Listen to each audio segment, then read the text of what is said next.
વર્ષે જે અલનીનો અને સુપર અલનીનોની અસરને કારણે ચોમાસું છે એ લોકો માટે આકરું બની રહ્યું છે ને ચોમાસું કોઈ એવા સંકેતો નથી દેખાતા કે નજીકના સમયમાં વરસાદ આવી શકે, ત્યારે ખેડૂતો છે એ મૂંઝાયા છે અને ચાતક નગરે વરસાદની રાહ જોઈ રહ્યા છે કે વરસાદ ક્યારે આવશે।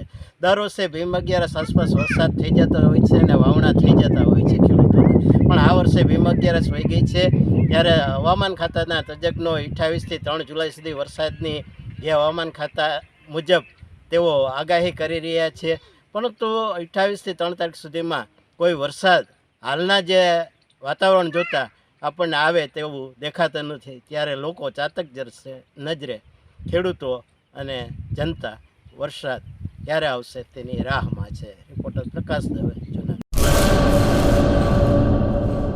सागर लक्ष्मी एग्रीसीड्स ना एरंडा बियारण स्टार्ट ऑन। લીલા લીલા છોડવાને એરંડા ભરપૂર, સુકારામાં ટકી રહે ને ઉપજ ભરપૂર। स्टार्ट ऑन एरंडा बियारण कॉस्मोस।